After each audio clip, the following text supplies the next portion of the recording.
Definitely অনেক মানে ভালো লাগতেছে যে এত বছর পরে মোহামেডান টিম চ্যাম্পিয়ন হয়েছে। প্লাস এই সাবেক প্লেয়ার আমাদের অনেক যারা আমরা ওনাদের খেলাও দেখিনি তারাও এখানে আসতেছে।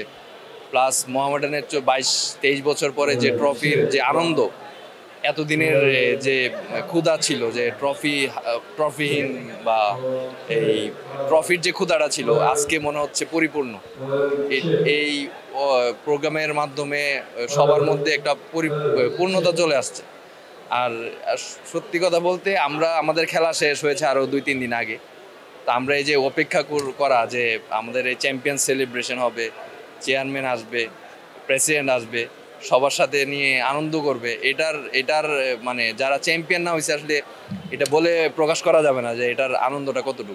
এটা তো অবশ্যই লিগের ফার্স্ট থেকে আসলে ফার্স্ট টু লাস্ট মানে চ্যাম্পিয়ন হওয়ার আগ পর্যন্ত যে সবার মানে A to Z ক্লাবের প্রত্যেকটা আমাদের যে ম্যানেজার, কোচ প্লাস আমাদের যে টিমের যারা টেকনিক্যাল কমিটি ছিল তাদের যে টোটালি একটা মোটিভেট থেকে শুরু করে প্লেয়ারদের মোটিভেট করা বা এরকম মানে আসলে সবার কনসেন্ট্রেশন লেভেল একদম টপ না থাকলে আসলে ওইরকম ট্রফি অ্যাচিভমেন্ট করা যায় না। সবার কন্ট্রিবিউশন থাকতে হয় আর কি, সবারই এখানে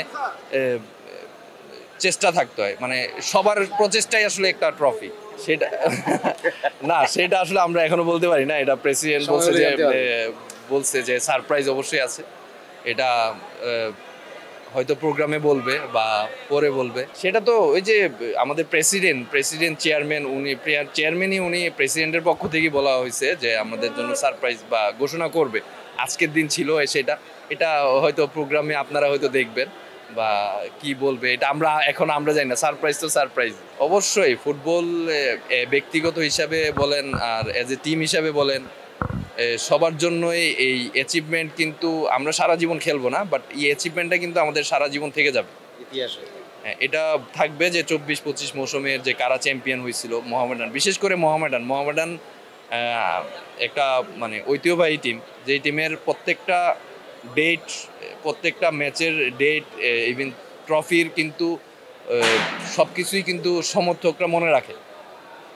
তো সেই ক্ষেত্রে আমরা মানে অ্যাজ এ প্লেয়ার হিসাবে আমরা গর্বিত যে আমরা এটা অংশ হতে পেরেছি।